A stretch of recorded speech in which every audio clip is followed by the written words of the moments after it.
Hello and a warm welcome to all the delegates. The corona pandemic has ensured many setbacks in most of our lives.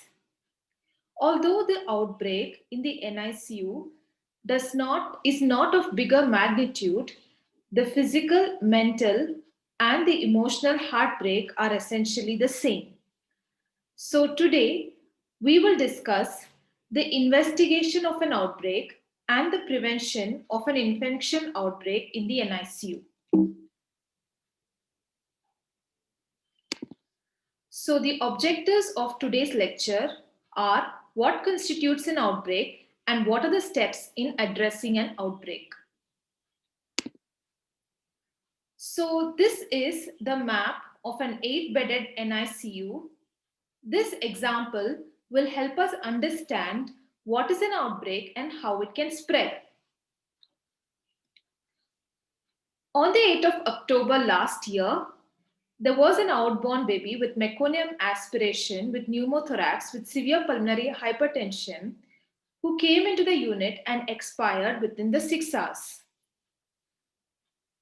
2 days after this baby expired, there was another baby with HIE2 with CLAPSI who suddenly collapsed and expired.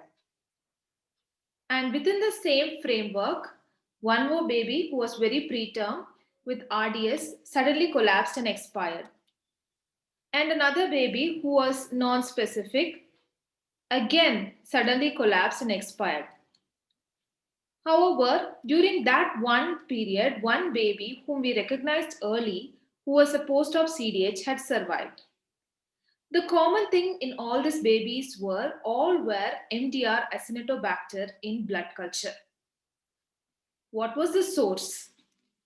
When we went back and looked at the culture, we found that this baby had MDR Acinetobacter, which went unnoticed.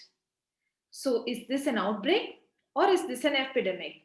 And what is the difference between the two? So, outbreak is the occurrence of more cases of a disease than expected in a given place among a specific population in a particular period of time. And epidemic is similar to an outbreak but is more widespread and more prolonged. So, in the NICU, practically, how can we define an outbreak? It can be classified as a blood culture positive outbreak or a surveillance culture positive outbreak. A blood culture positive outbreak includes 2 or more isolates of the same species with the same antibiogram within a span of 2 weeks. In units where surveillance culture is practiced, namely skin or rectal swabbing, 3 or more infants screen positive for the same gram-negative bacilli with extended spectrum beta-lactamases or a rare gram-negative bacilli or any MRSA, that is methicillin-resistant staph aureus, should trigger an alert for an outbreak. So, whose duty is it to investigate an outbreak? Should I investigate? Should I involve an epidemiologist to investigate? Or why waste time investigating when it is more important to treat the patient? So, to answer that question, it is a responsibility of every person in the unit to contribute to investigating an outbreak. Why? Because an outbreak can cause poor neonatal outcomes. You have sicker and sicker babies every day, and babies may be dying every day. And as a result of sicker babies, staff will have low morale due to overwork but less results. So, investigating outbreak will help in preventing additional cases in the outbreak, prevent future outbreaks, assess strength of our own infection control practices, learn about a new disease or a new thing about an old disease, and minimize economic and social burden. Okay, so we all understand it is definitely important to investigate an outbreak. Then what are the steps in investigating an outbreak? So CDC gives an outline of an outbreak investigation in the community or in the field setting.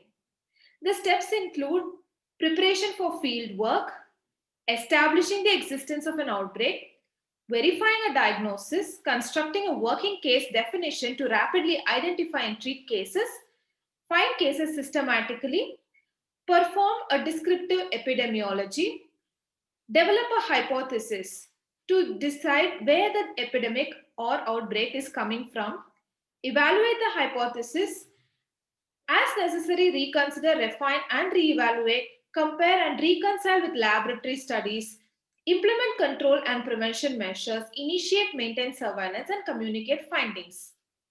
Now, these things may or may not hold good in the NICU setting. So, we have essentially modified this to suit the NICU setting as the steps to uh, investigate an outbreak. So, the first step is investigating an outbreak is essentially a teamwork. So, formulation of a team and dissemination of information. So, the team can be anyone, which is a good mix of doctors, nurses, even the housekeeping staff, hospital infection control committee, a microbiologist, and also the administration. Information can be easily disseminated nowadays.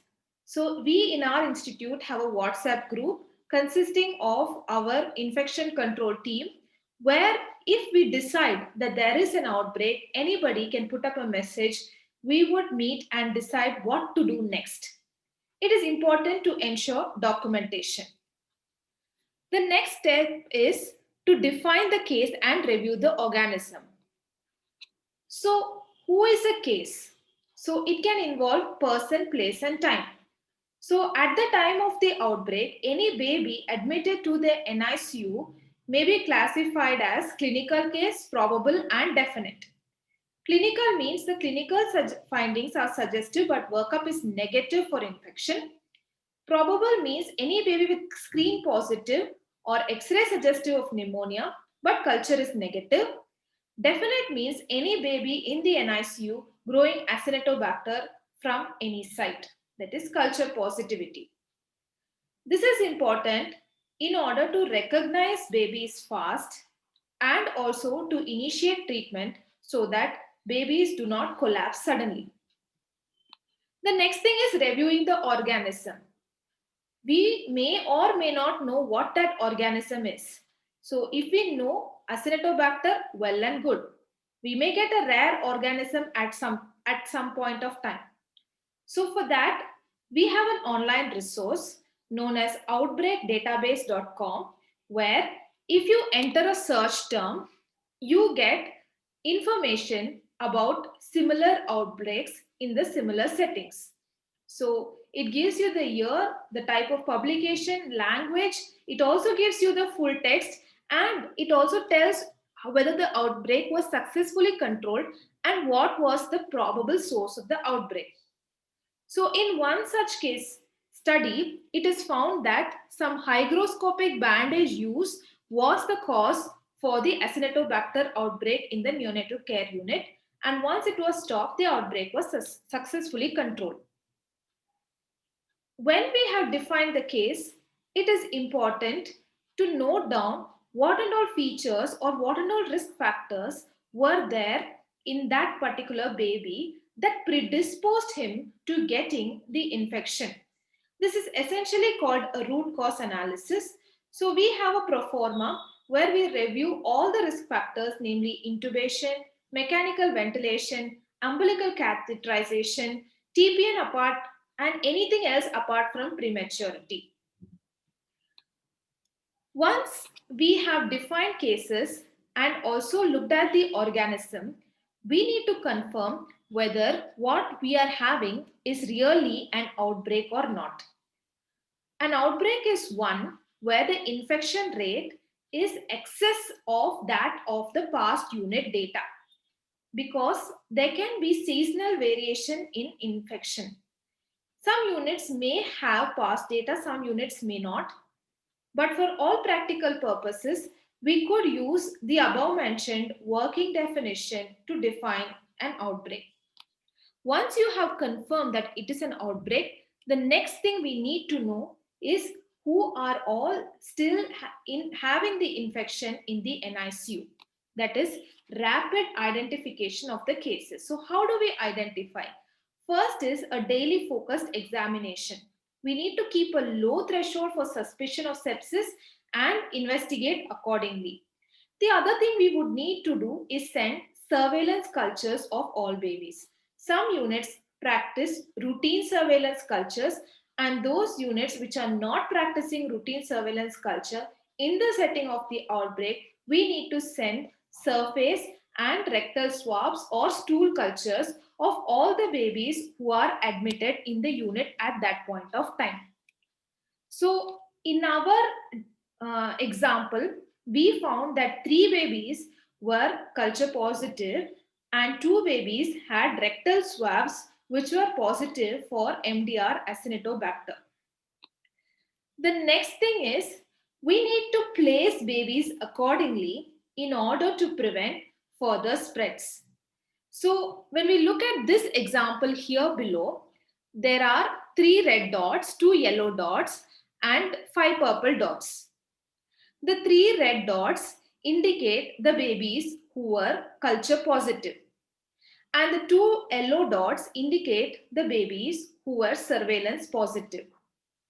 And the 5 purple dots indicate the well babies who do not have any form of infection at that point of time. So it is important to have barrier nursing for the babies who are infected and separate nurses who are taking care of clean babies. The ideal thing would be to have a physical isolation. If we do not have a physical isolation, at least this sort of separation and barrier nursing needs to be performed. At the same time, we need to strengthen asepsis routines.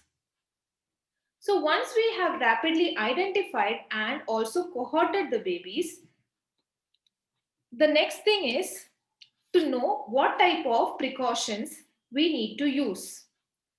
There are 4 types of precautions.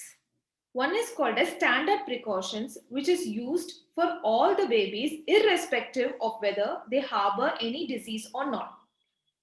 Contact precautions are one in which the infections spreads by our hands, that is indirect contact or direct contact with the organism.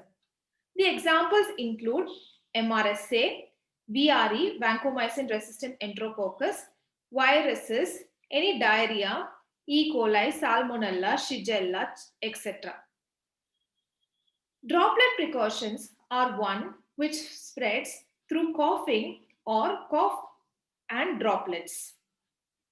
The examples include pertussis, influenza, MRSA, Neisseria, Coxsackie, mumps, and rubella.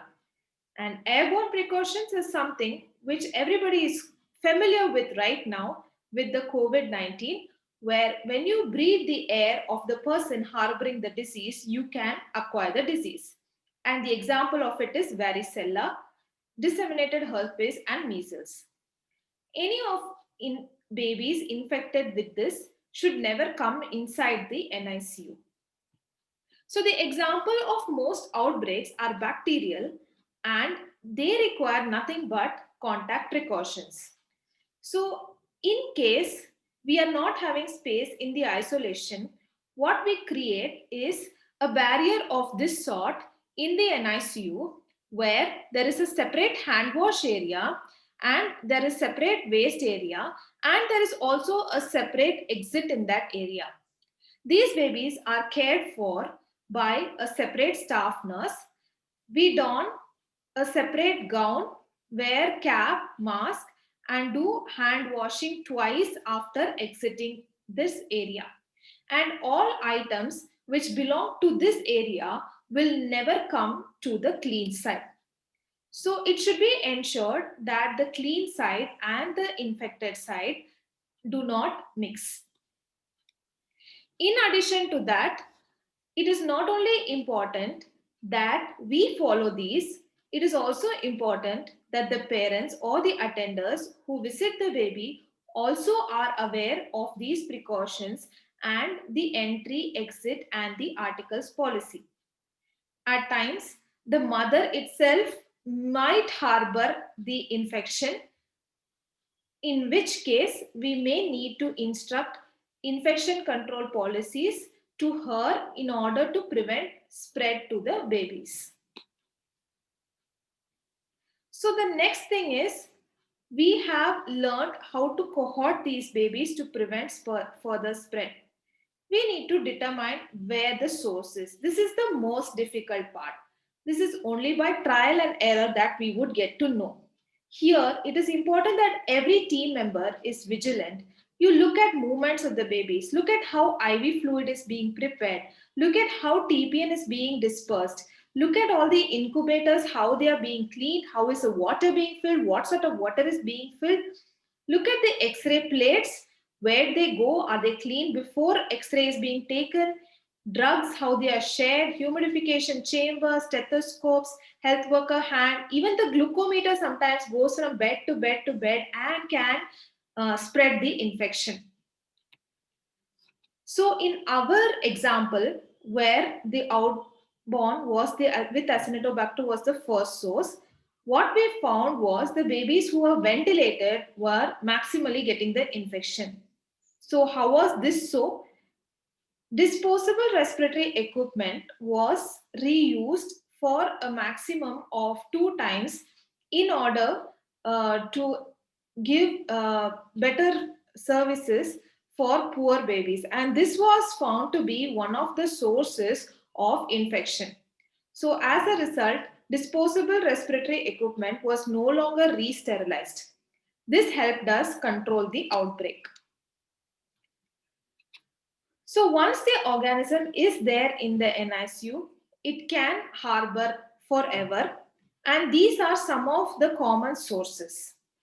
The Staphylococcus aureus can be in the nasal smears of NICU personnel. Pseudomonas can be in the humidifiers, nebulizers. Candida can be in the TPN or IV fluids. Klebsiella in the stool and oral secretion. Coagulase negative Staph aureus in the skin and invasive lines, and Acinetobacter in all of the environment, generally ubiquitous. For MRSA alone, if there is an outbreak, it is important that healthcare personnel undergo nasal swabbing for MRSA. If MRSA is positive, then that healthcare personnel needs to go out of the NICU, needs to take nasal mupirocin with chlorhexidine bath for a period of 5 days and retest at the 5th day and join back on the 7th day if he or she is found to be negative. So how long does an organism stay once colonized? You can see that many of them do stay for months together. So it is important for us to be vigilant all throughout and that would prevent the infection outbreak from reoccurring. So once we have a hypothesis, it is important to test and evaluate the hypothesis. So the first time what we thought was we need to just strengthen the hand hygiene, housekeeping practices. It was a baby with Acinetobacter who was the outborn who had come and spread the infection.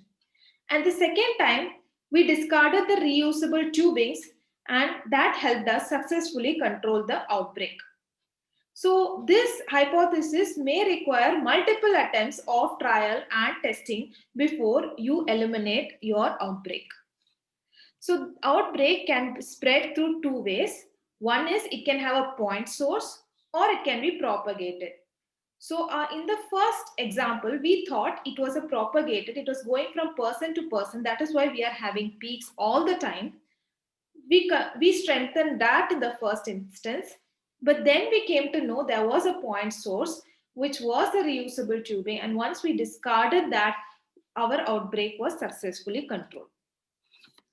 And at every point, it is important to re-strengthen the basics, especially hand hygiene, fluid preparation, WAP and CLAPSy bundles, housekeeping, feeding preparation, and all the cleaning and all the daily care procedures. It should be as aseptic as possible.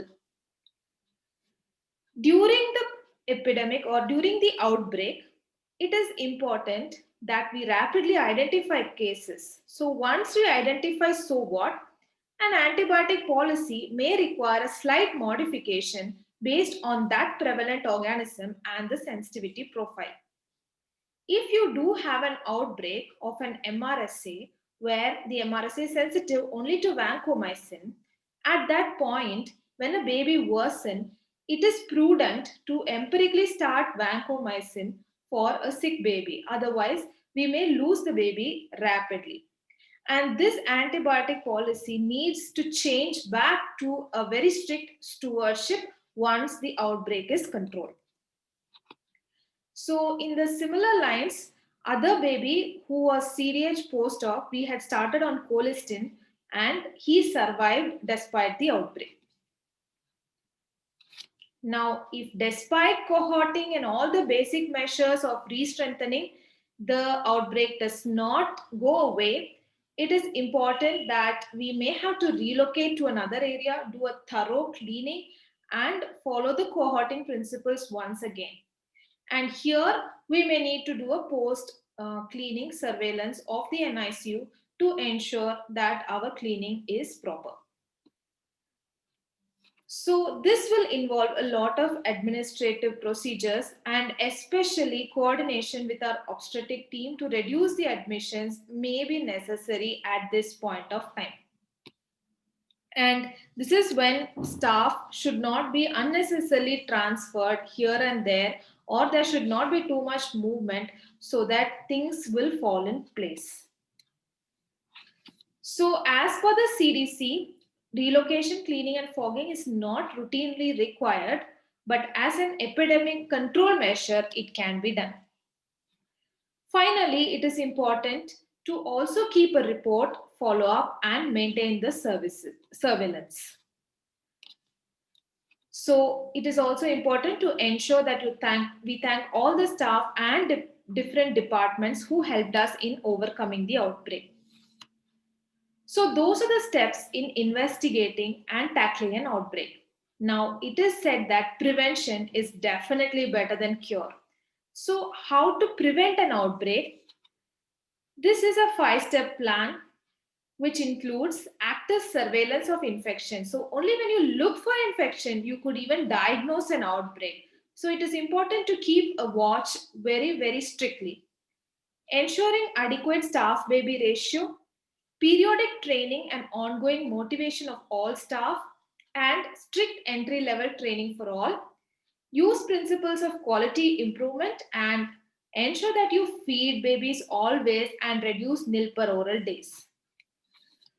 So, it is important to collect data. This helps us anticipate and plan and also do an active surveillance for infection. So, we maintain a dashboard of this sort where we track all our infection rates and also the antibiotic and hand hygiene compliance. We may have busy days, we may have free days, but it is important to maintain optimal nurse doctor patient ratio. This is achievable if we track our admissions, etc. So during the busy days, it is important that all staff are available and adequate staff patient ratio is maintained for the babies. And all staff should undergo periodic training in order to improve the knowledge, attitude, and practice. Feeding is one thing that can be the best thing for the baby. So the top line, which is indicated in purple, is the nil per oral days, and the bottom line is the infection or bloodstream BSI per 1000 patient days. You can see that as the NPO days increases, the infection increases, and as the NPO days reduces, the infection reduces. So there should be a strict feeding policy in the unit. The more you feed the babies, the less invasive procedure like IV line, etc., would be needed, and the faster these babies would go to their mother and would not have an infection at all. So, finally, through all this, everybody needs motivation and to keep morale up. So, I have a 10-step agenda in order to improve morale and motivation. The first thing is everybody should feel psychologically safe and speak up. Starting from the housekeeping staff to everyone, to the intern, to whoever is there, should be able to point out things that go wrong in infection control. We need to look at others but also correct them gently. Hard work never kills anyone. We need to give 100%. And every day we need to read, even if it is one line, one para. Knowledge always translates to wisdom and better attitude and better practice. We need to be strict about hand hygiene to not only to ourselves but also to others. And central line and ventilator needs to be handled with all the respect you can give them. NICU needs to be kept clean. Mother's own milk and KMC is the best love and insurance you can give a baby that would help him for his lifetime. So that's it from me. I thank the members of NNF Kerala for this opportunity and to my entire NICU team and all our little ones and their family who teach us much more than what anyone can. Thank you very much.